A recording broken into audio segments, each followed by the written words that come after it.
Tapi ada banyak orang ini yang tidak ada mata, tidak ada telinga, tapi dia pemulut 7. Omong lebih cepat dari apa yang dilihat, apa yang didengar, dari apa yang dia pikirkan. Itu yang biasa jadi masalah seperti itu.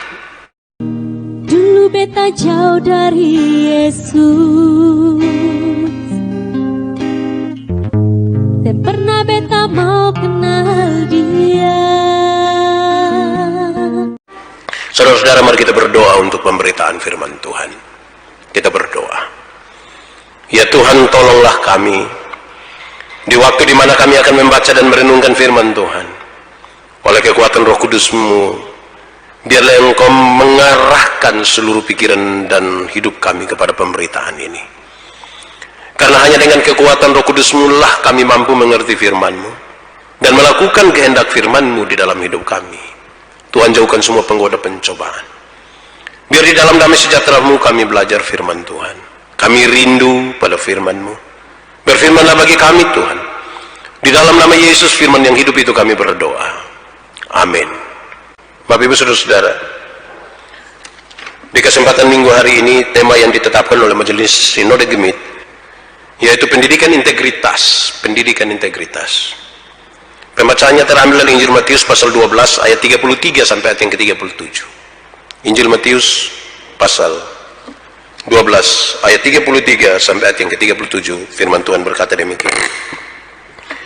Jikalau suatu pohon kamu katakan baik, maka baik pula buahnya. Jikalau suatu pohon kamu katakan tidak baik, maka tidak baik pula buahnya. Sebab dari buahnya pohon itu dikenal. Hai kamu keturunan ular beludak, bagaimanakah kamu dapat mengucapkan hal-hal yang baik, sedangkan kamu sendiri jahat? Karena yang diucapkan mulut meluap dari hati. Orang yang baik mengeluarkan hal-hal yang baik dari perbendaharaannya yang baik, dan orang yang jahat mengeluarkan hal-hal yang jahat dari perbendaharaannya yang jahat. Tetapi aku berkata kepadamu, setiap kata sia-sia yang diucapkan orang harus dipertanggungjawabkannya pada hari penghakiman. Karena menurut ucapanmu engkau akan dibenarkan, dan menurut ucapanmu pula engkau akan dihukum. Demikian firman Tuhan. Berbahagia setiap orang yang mendengar firman, memelihara dan melakukan dalam hidup setiap hari. Haleluya. Haleluya. Haleluya. Haleluya. Bapak Ibu Saudara-saudara yang dikasihi dalam Tuhan Yesus, Shalom. Khusus untuk tema hari ini adalah pendidikan integritas. Pendidikan integritas. Saya mulai khotbah ini dengan bertanya kepada kita, saudara. Pernahkah saudara bertemu dengan orang, berjumpa dengan orang, hidup bersama-sama dengan orang yang tindakannya tidak sesuai dengan kata-katanya, yang kata-katanya tidak sesuai dengan tindakannya? Pernah? Ya, pernah. Dia juga mungkin bukan orang-orang yang jauh dari kita. Dia bisa saja orang-orang dekat, bisa suami, bisa istri, bisa pacar, bisa pimpinan, bisa bawahan. Kata-kata tidak sejalan dengan tindakan, tindakan tidak sejalan dengan kata-kata. Kita jumpai itu di mana-mana. Bahkan itu bisa terjadi juga pada kehidupan orang-orang beriman, oleh orang-orang percaya. Lalu kalau memang saudara pernah menemukannya, pertanyaannya yang lebih kira-kira begini: apa yang akan saudara katakan? Atau dalam pengalaman saudara, waktu berjumpa dengan orang yang berkata lain dari perbuatannya, apa yang ingin saudara katakan? Atau yang sudah pernah saudara katakan? Kesimpulan kecil apa yang ingin saudara nyatakan? Saya catat 4. Mungkin saudara akan mengatakan lebih dari itu, tapi saya catat 4. Pertama, kalau ada orang yang tindakannya berbeda dengan kata-katanya, kemungkinan besar gila. Ngomong lain, bikin lain. Ya gila. Atau yang kedua, saudara-saudara, munafik. Munafik. Tahu munafik kok? Nah, coba angkat tangan yang munafik. Ada duduk dekat saudara. Atau yang ketiga, saudara-saudara mungkin tidak paham sesuatu. Orang kalau tidak paham sesuatu, dia bisa berkata sesuatu yang tidak pas dengan keadaan atau situasi. Tindakannya pun pasti berbeda. Atau yang keempat, saudara-saudara, adalah orang yang berkata lain, berbeda dengan tindakannya, seringkali dilihat sebagai sebuah tindakan yang memalukan. Orang tua, teman, atau siapapun kadang-kadang bilang begini, bikin malu-malu saja. Orang seperti ini kok kamu buat begini. Ya kira-kira begitu. Ketika kita berhadapan dengan orang-orang yang kata-katanya berbeda dengan tindakannya. Tema tentang pendidikan integritas. Mestinya kita pahami dulu apa itu pendidikan, apa itu integritas. Secara singkat saudara-saudara, saya ingin menyatakan kepada kita bahwa pendidikan itu artinya memelihara dan memberikan latihan-latihan. Pendidikan itu berkaitan dengan memelihara dan memberikan latihan-latihan. Dengan maksud supaya dengan memelihara, memberikan latihan-latihan, orang yang tidak bisa itu menjadi bisa, yang tidak tahu jadi tahu. Dia makin mahir untuk sesuatu. Jadi kalau bicara tentang pendidikan, itu bicara tentang pemeliharaan, bukan sekadar mengajar, tetapi dia sementara memelihara untuk sesuatu sekarang dan juga masa depan, disertai dengan latihan-latihan. Lalu apa itu integritas? Kalau lurus-lurus saya baca dari kamus, integritas itu artinya sifat atau keadaan yang menunjukkan kesatuan yang utuh, sehingga memiliki potensi dan kemampuan yang memancarkan kewibawaan dan kejujuran. Ini kualitas kehidupan yang menunjukkan kesatuan yang utuh. Apa yang utuh? Yang utuh antara pikiran, perkataan, dan perbuatan. Itu kemudian akan memancarkan kewibawaan dan kejujuran. Jadi kalau kita gabung dua kata tadi, pendidikan dan integritas, pendidikan integritas, maka itu berkaitan dengan sebuah tindakan, memelihara, melatih, dan kemudian diharapkan yang dilatih dan diajar itu memiliki sebuah atau menunjukkan sebuah kesatuan yang utuh dalam pikiran, perkataan, dan perbuatan, memancarkan sebuah kewibawaan dan kejujuran. Saya kira ini menjadi catatan awal dari khotbah ini. Selanjutnya saudara-saudara, kita membaca tadi Matius pasal 12 ayat 33 sampai 37 dengan latar belakang yang ada di dalam teks itu. Langsung kalau kita baca dari ayat 22, Yesus dan Beelzebul. Saudara, ini menarik. Kenapa? Karena Tuhan Yesus menyembuhkan orang tuli dan bisu karena pengaruh roh jahat. Dalam kisah sesungguhnya begitu. Ada orang kerasukan roh jahat, membuat dia tuli bisu. Tuhan Yesus menyembuhkannya. Saudara, ketika saudara lihat ada keadaan begitu di mana orang yang sakit ditolong, apa sesungguhnya yang ada dalam hati saudara? Apa yang ingin saudara katakan kepada orang lain? Syukur, puji Tuhan, luar biasa. Saya kira itu yang paling banyak dikatakan. Apalagi ini yang Yesus lakukan sebagai sebuah bentuk kemenangan atas kuasa jahat. Tapi apakah semua orang yang melihat itu kemudian mengatakan sama dengan pikiran saudara tentang syukur, puji Tuhan? Tidak. Justru ketika Yesus menyembuhkan ini, orang terjadi pro kontra malah. Ada yang setuju, ada yang tidak setuju. Ada yang bilang baik, ada yang bilang tidak baik. Ada yang suka, ada yang tidak suka. Lalu dasarnya ada di mana saudara-saudara? Dasarnya adalah karena tidak paham. Ahli Taurat, orang-orang Farisi, dan bahkan keluarga Yesus menyebutkan bahwa Yesuslah yang kerasukan roh jahat. Ini kan bermasalah saudara-saudara. Ini hal yang berbahaya ini. Hal yang saya kira tidak gampang. Untuk mereka harusnya cepat-cepat ambil kesimpulan gitu. Ini hal yang saya kira terlalu bahaya. Para ahli Taurat dan orang Farisi baru saja mengatakan satu hal yang mengerikan tentang Tuhan Yesus.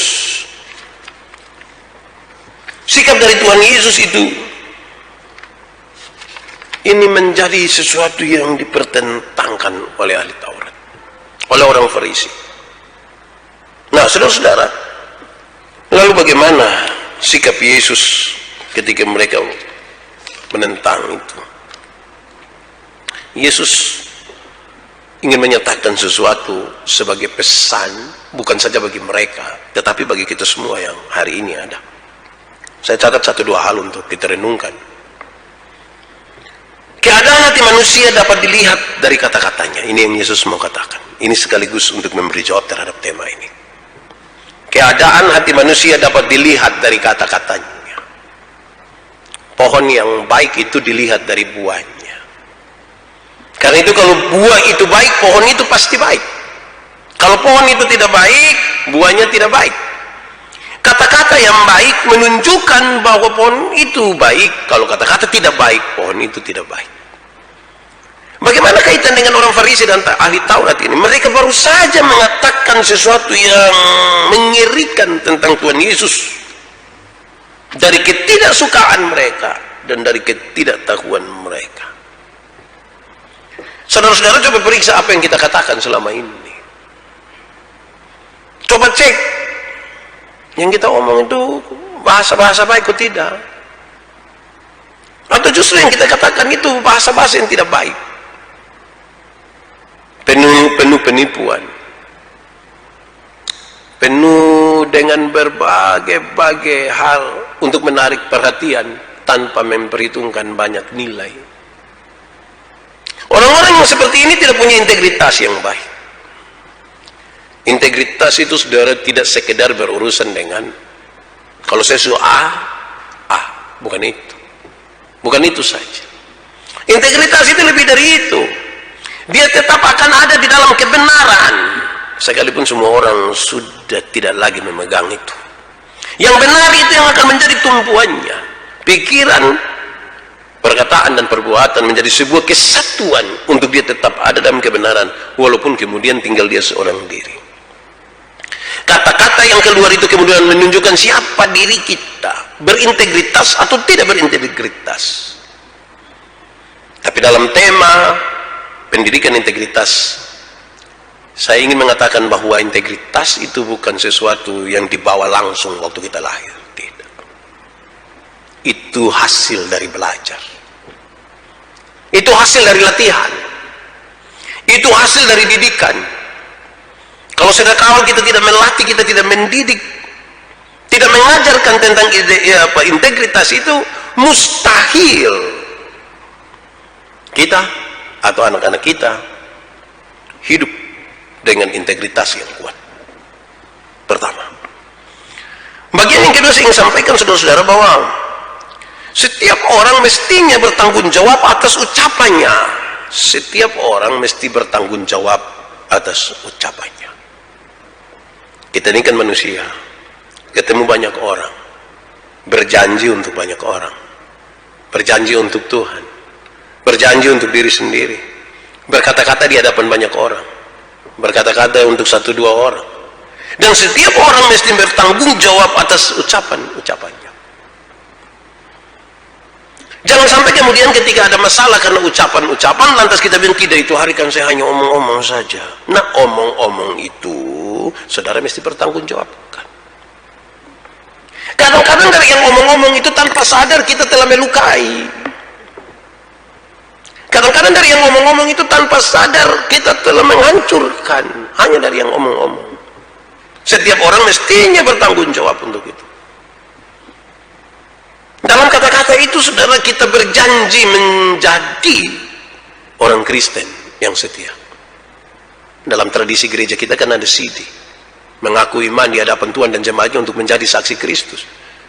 Kata-kata yang keluar itu mestinya kita pertanggungjawabkan kepada Tuhan, kepada diri dan kepada sesama.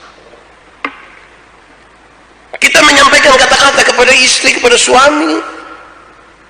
Kita mengucapkan banyak sekali janji dan sumpah pada waktu diangkat jadi pegawai, ASN, tentara, bupati atau apapun, wali kota, semua. Ini mestinya dipertanggungjawabkan. Itu bukan kata-kata kosong. Sebab pertanggungjawaban itulah yang menunjukkan integritas kita. Bahwa kalau kita pernah mengaku, kita pernah mengatakan bahwa saya tidak akan korupsi, saya mau bekerja dengan jujur, saya mau bekerja dengan baik, itulah yang mestinya dipertanggungjawabkan. Saudara-saudara, justru keadaan kita sekarang tidak seperti yang diharapkan oleh pembacaan ini. Setiap kali kita mengucapkan kata-kata sumpah, baik sumpah jabatan atau janji-janji di hadapan Tuhan Allah dan jemaatnya, kita gampang untuk mengingkarinya. Saya suka bilang begini, lebih susah orang langgar sumpah adat itu. Kalau orang pernah masuk rumah adat di kampung, terus dia pernah berjanji situ, dia takut langgar. Pertanyaannya, kenapa kalau janji di gereja dia gampang lupa, langgar, tapi kalau janji di rumah adat takut? Karena saudara-saudara, mereka takut kalau ada sesuatu ditimbulkan di situ. Berani langgar adat berarti kena denda, berani langgar adat berarti bisa kena masalah, sakit, bahkan sampai pada kematian. Itu menurut pikiran sejumlah orang. Sampai-sampai karena pikiran yang tertuju kepada itu membuat kita lupa sekali bahwa ketika integritas kita tidak bisa kita tunjukkan, kita melanggar janji kepada Tuhan, risikonya kematian, saudara. Kematian kekal malah. Pikirkanlah itu. Karena itu, saudara-saudara, yang ketiga saya ingin sampaikan begini, pesan teks ini. Janganlah mengucapkan kata-kata sebelum berpikir. Jadi sebelum dia keluar di mulut ini, dia mesti lari naik lewat otak dulu, baru turun di mulut. Ada orang yang omong duluan, baru dia naik di otak. Nah, itu yang biasa bawa masalah. Saudara pernah ketemu orang yang begitu? Omong duluan, baru di otak. Sudah maki ancur orang tertentu dulu, baru dia sadar bahwa ternyata yang di depan dia itu orang pun istri. Saudara bisa bayangkan, dia pun kaget. Minimal dia terus dia berusaha mencari sejumlah alasan untuk itu. Karena itu omong, pikir duluan. Dalam sebuah khotbah saya bilang begini, kenapa Tuhan Allah itu menciptakan manusia itu 2 mata, 2 telinga, dan hanya 1 mulut. Ada banyak jawaban, tapi salah satu artinya kira-kira begini. 2 mata, 2 telinga, 1 mulut. Supaya lihat 2 kali, dengar 2 kali, baru omong 1 kali. Lihat ulang-ulang, dengar ulang-ulang, baru omong 1 kali. Tapi ada banyak orang ini yang tidak ada mata, tidak ada telinga, tapi dia pemulut 7. Omong lebih cepat dari apa yang dilihat, apa yang didengar, dari apa yang dia pikirkan. Itu yang biasa jadi masalah seperti itu. Saya kira terlalu cepat. Ahli Taurat dan orang-orang Farisi mengatakan sesuatu tentang Yesus. Kalau saudara baca di dalam Injil Lukas, saudara akan lihat, tentang kisah yang sama Yesus dan Beelzebul. Bagaimana juga termasuk keluarga-keluarga mengatakan Yesus ini gila. Tidak memahami sebuah konsep besar yang dibawa oleh Tuhan dalam misi penyelamatannya, tapi bicara dan memberi vonis. Telinga kurang mendengar, mata kurang melihat, dan tidak memahami konsep yang Tuhan bawa untuk penyelamatan. Makanya jangan ucapkan sesuatu kalau ternyata tidak tahu. Pikirkanlah duluan hal-hal yang ingin kita katakan. Pikir baik-baik. Sebab yang sudah kita pikirkan sekemungkinan besar bisa salah. Apalagi yang kita tidak pikir. Itu mengigau dia pun nama. Pernah mengigau kok? Saudara bilang pernah. Kita tahu saya waktu tidur nggak tahu mengigau. Biasakan orang yang kasih tahu. Baik, keempat, saudara, saya ingin mengatakan begini. Kalau saudara mengucapkan sesuatu, supaya integritas itu betul-betul dinyatakan. Kalau saudara ingin mengatakan sesuatu, ucapkanlah kata-kata dengan memperhitungkan norma-norma yang berlaku.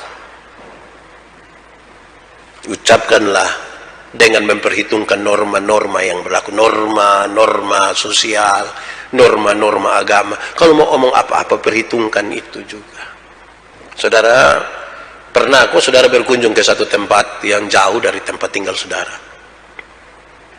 Pernahkah kok saudara pergi ke satu daerah baru, terus ada kerinduan sekali dalam hati saudara untuk belajar bahasa di situ? Hati-hati. Banyak yang punya pengalaman. Kalau pergi ke daerah baru, pergi ke tempat baru, hati-hati. Karena bahasa-bahasa awal yang disampaikan kepada kita tuh biasa yang paling pertama tuh salam. Salam kalau dalam bahasa ini bagaimana, dalam bahasa Timur seperti apa, dalam bahasa Batak seperti apa, bahasa itu biasa salam. Tapi selanjutnya kadang-kadang kata makian, Bapak. Kadang-kadang yang ajar kita itu bahasa-bahasa pemaki semua. Hati-hati. Apalagi kalau kita ketemu teman yang tukang apa ya, tukang bully, yang tukang main gila itu, oh, dia ajarkan kita sesuatu, hati-hati saudara. Bisa saja yang kita ucapkan kita tidak tahu kalau itu ternyata makian. Jadi saudara-saudara, ucapkanlah kata-kata dengan memperhitungkan norma-norma itu baik sekali. Kadang-kadang saudara-saudara di satu tempat untuk satu kata tertentu dia arti baik, tapi di tempat lain itu kata tidak baik. Ya ini kadang-kadang dimain-mainkan begitu untuk tertawa, untuk membuli dan lain sebagainya. Berikut saudara-saudara, pembacaan firman hari ini ingin menolong kita untuk memahami begini. Karena itu kuasailah dirimu dalam mengucapkan kata-kata. Kuasailah dirimu dalam mengucapkan kata-kata. Kuasai diri itu berlaku pada pikiran, perkataan dan seterusnya. Kenapa? Hal ini saya ingin bawa kita sedikit mengerucut. Karena sebagai manusia kita suka berjumpa dan sering sekali berjumpa dengan situasi-situasi yang berbeda-beda. Ada situasi yang aman, tapi ada situasi yang penuh dengan kemarahan. Kita seperti mut-mutan begitu. Ada mood bagus dan ada yang tidak bagus. Dalam situasi yang berubah-ubah lagi, apalagi penuh dengan perubahan cuaca lah begini, anomali cuaca. Ada yang marah, ada yang benci, ada yang dendam, ada yang sakit, ada yang macam-macam di keadaan. Kuasailah dirimu dalam mengucapkan kata-kata. Kuasai pikiran, kuasai segala macam. Sebab kalau kita sementara emosi yang meluap-luap baru dipaksa bicara, itu kita bisa bicara dengan bermasalah sekali. Tolonglah, kuasai diri untuk itu. Sebab dari kata-kata itu, saudara-saudara, orang mengenal kita siapa. Bahkan Tuhan tahu kita siapa, toh. Itu yang keluar, itu buah yang ada. Yang disenangi itu tidak disenangi, yang baik atau yang tidak baik. Kuasailah dirimu dalam situasi apapun ketika saudara akan bicara. Yang terakhir, saudara, saya ingin sampaikan kepada kita dalam pendidikan integritas ini supaya ada kesatuan antara pikiran, perkataan sekaligus juga dengan perbuatan kita. Bahwa setiap orang mestinya dapat menguji dirinya sendiri dari kata-katanya sendiri. Setiap orang dapat menguji dirinya sendiri dari kata-katanya sendiri. Sebelum orang lain mengatakan bahwa Pak Manoba itu baik atau tidak dari kata-kata yang disampaikan, mestinya itu kita mengadakan ujian bagi diri kita sendiri. Kalau kita dapat menguji apa yang kita katakan, kita bisa pastikan siapa kita sekarang. Uji itu pasti harus ada di standar uji. Bukan kehendak hati kita, tapi apa yang kehendak Tuhan mau. Sebab kadang-kadang kan yang kita mau itulah yang kita katakan. Padahal belum tentu yang kita katakan, yang kita mau itu adalah hal yang berkenan kepada Tuhan, kan? Mestinya saudara-saudara, tiap orang dapat menguji dirinya sendiri dari kata-kata yang diucap. Kadang-kadang saudara, saya merenungkan bahwa kita ketika bertemu sahabat, teman, orang lain semakin banyak bercerita itu, coba pulang kita renungkan. Coba saya sarankan buat saudara sebentar kalau duduk ketemu sahabat bercerita, coba rekam. Habis dengar ulang. Ada kemungkinan saudara, kita bisa tapi, aduh kok bisa tadi saya ucap ini ya? Kok bisa?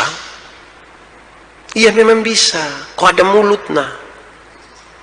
Kadang-kadang orang lain yang tadi ada omong begini, tidak, saya tidak omong. Nanti ketika sudah kasih tunjuk rekaman dulu, aduh kok bisa saya omong begini? Memang bisa karena tidak lewat otak. Saudara-saudara, hal ini penting. Dia belum bicara sampai dengan tindakan. Baru bicara soal kata-kata saja banyak kali kita suka susah lah itu. Apalagi kalau nanti sampai pada soal-soal praktis, sampai pada tindakan-tindakan nyata. Tuntutan ini sebuah tuntutan yang tinggi karena kualitas kita ada pada kesatuan antara pikiran, perkataan dan perbuatan kita. Jadi kalau kita bicara tentang integritas, kita bicara tentang kesatuan itu yang akan menunjukkan kualitas kita. Dan ini sebuah hasil dari mendidik, pendidikan, belajar dan lain sebagainya. Jangan lupa saudara bahwa hal ini penting karena Tuhan menghendaki setiap orang yang dapat mempertanggungjawabkan semua yang keluar dari mulutnya, semua yang keluar dari mulutnya. Bayangkan kalau yang keluar dari kita mulut itu hanya tipu. Bayangkan kalau yang keluar dari kita mulut itu hanya yang penuh dengan makian. Saya kira itu akan jadi masalah besar bagi kita. Mari pikirkan satu hal, saudara-saudara, untuk soal ini.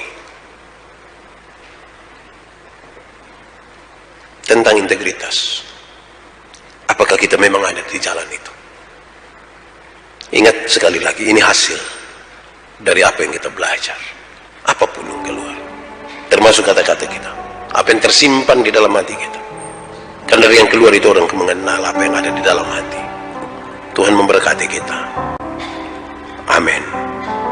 Sampai satu saat beta jatuh, ting ada yang peduli beta.